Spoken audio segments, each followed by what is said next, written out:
ቆይ ምኑን አላወቀችኝም ማለት ነው። ካልሰራውላት ያን አይደለም። ጽዮን ከባድ ችግር ገጠማት። እንዲሁም ወይዘሮ ሜላት በጣም አዘነች። ያየችውንም ማመን አቃታት። አቶ መስፍን ከሌላ ሴት ጋር ሆኖ ስታየው በጣም ነበር ያዘነችው። እናም በጣም ትደነግጣለች። ቆይ ግን የማየው ማንን ነው በማለት ራሷን እና እንዲሁም ደግሞ አይኗን ያየችውን በመጠራጠር ስታይ ግን ደግሞ አቶ መስፍን በጣም ደንግጦ ወይዘሮ ሜላትን ሲያያትም ይቆማል። እናም ቆይ ግን ምንድን ነው የማየው መስፍንን ነው በማለት ራሷን ትጠይቃለች። አቶ መስፍንም ወይዘሮ ሜላት ስለመጣች በጣም ደንግጦ ቆይ ግን እንዴት ሊሆን ይችላል በማለት በጣም ይደነግጣል። ወይዘሮ ሜላት አሁን ላይ በጣም አዝናና እንዲሁም ደግሞ ቆይ ግን ለምንድን ነው ይሄን ነገር ያደረገው አቶ መስፍን በማለት አቶ መስፍንም ወይዘሮ ሜላትን ለማባበልና እንዲሁም ደግሞ ማን እንደሆነች ለማስረዳት ቢሞክርም ግን ደግሞ ወይዘሮ ሜላት በጣም ስለተበሳጨችበትና ስለተናደደችበት ጥለው ትሄዳለች። እንዲሁም አቶ መስፍን በጣም ይደነግጣል። ኤልያስ በሀና ፍቅር አብዶ ጨርቁን ጥሎ በቃ እየዞረ ነው መንገድ ለመንገድ። ኤልያስ ለፍቅሩ ብሎ በጣም ብዙ ዋጋ ቢከፍልም ነገር ግን ደግሞ ሀና የሱ ልትሆን አልቻለችም።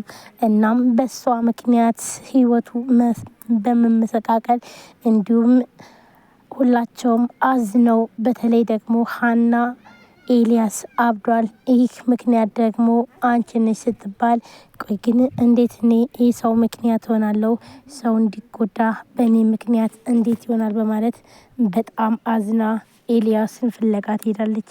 ኤልያስም ልብሱን እየቀዳደደ ራቁቱን ሆኖ በጣምም እያዘነ ይታያል። እንዲሁም ጽዮን በጣም ከባድ ችግር ውስጥ ገብታለች። ጽዮን ያላሰበችው አደጋ ነው የገጠማት። ይህም እንግዲህ ህይወቷን ያመሰቃቀለው በጣም ከባድ ነገር ነው። ሀናም አሁን ላይ በጣም አዝና በተለይ ደግሞ በእኔ ምክንያት ኤልያስ እንዴት እንደዚህ ይሆናል? ኤልያስ ማለት እኮ ለእኔ በጣም ብዙ ዋጋ ከፍሏል በማለት ኤልያስም እኔ ደሃ ነኝ፣ ምንም ማድረግ አልችልም፣ በቃ እኔ ንጹሕ ፍቅር ልሰጥሽ ይችላለሁ እንጂ ሌላ ነገር ምንም ላደርግ አልችልም በማለት በጣም አዝኖና እንዲሁም ደግሞ ተክዞ ሲኖር እንደነበረ በስተ መጨረሻም ግን በሚያሳዝን ሁኔታ ኤልያስ ልብሱን ጥሎ ይወር ራሱን ያጣል። እንዲሁም ወይንም ደግሞ በጣም ስለተበሳጨና እንዲሁም ደግሞ በሀና ፍቅር ላይ ሀና የሌላ ሰው ሆና ሲያይ እንግዲህ አብዷል ማለት ነው። ወይም ደግሞ ልብሱን ጥሎ በየሜዳው ወድቆ እያለቀሰ ነው ማለት ነው። ራሱ ኤልያስ መሆኑንም አያውቅም። በዚህ ምክንያት ቆይ ግን እኔ ለምን ምክንያት ሆናለሁ በማለት ሀናም በጣም ተሰምቷትኝ እያዘነች እያለ ነገር ግን ደግሞ ይህ ሁሉ ነገር የሆነው በሷ ምክንያት እንደሆነ እንዲሁም ተምቹ ይነግራታል ማለት ነው። ምክንያቱም ደግሞ ኤልያስ በአንቺ ምክንያት ነው እንደዚህ እያበደው በማለት እንግዲህ ውድ ቤተሰቦች እንግዲህ በፍቅር በጣም ብዙ ነገር ይደረጋል። ኤልያስ ለሀና ከበፊት ጀምሮ በጣም ብዙ ዋጋ እየከፈለላት ነበረ።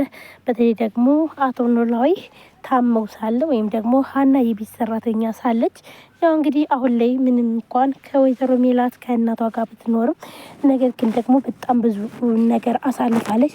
ችግርን፣ ፈተናን በጣም ብዙ ነገር ስትሆን ነበረ።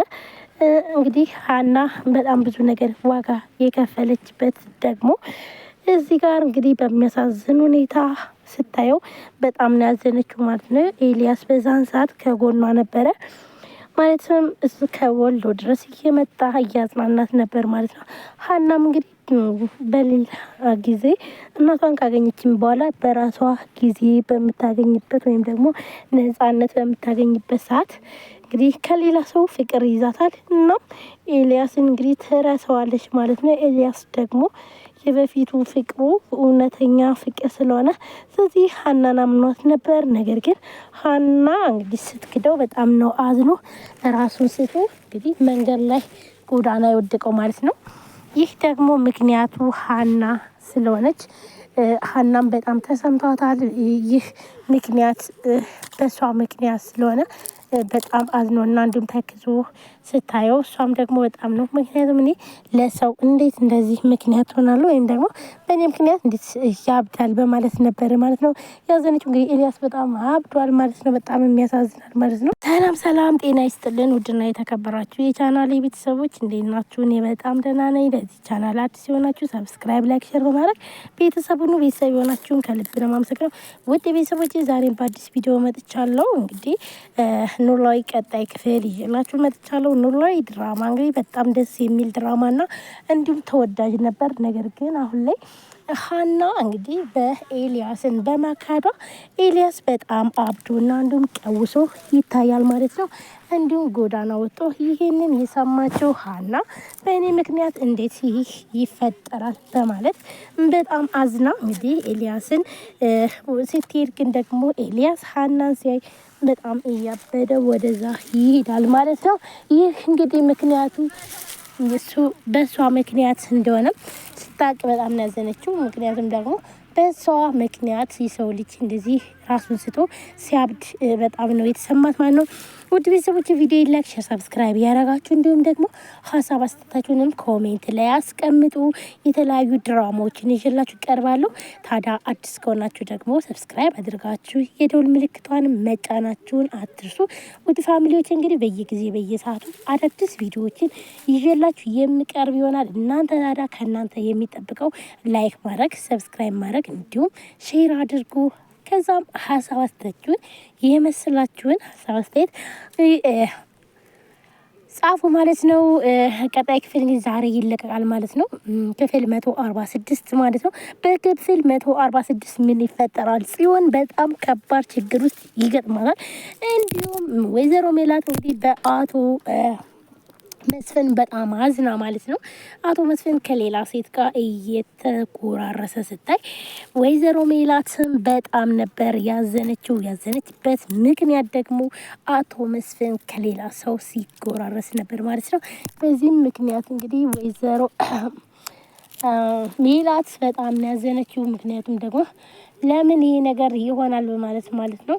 እንዲሁም ታምቹና አሲር አሁን ላይ ኤልያስ ስላበደ ጓደኛቸው ወይም ደግሞ እንግዲህ በጣም የሚወዱት ጓደኛቸው አብዶ ሲያዩት በጣም ያዘኑት። ይህ ደግሞ ምክንያት ሀና ያንቺ ምክንያት ነው፣ ይህ እንደዚህ የሆነው በአንቺ ምክንያት ነው ይላታል ማለት ነው።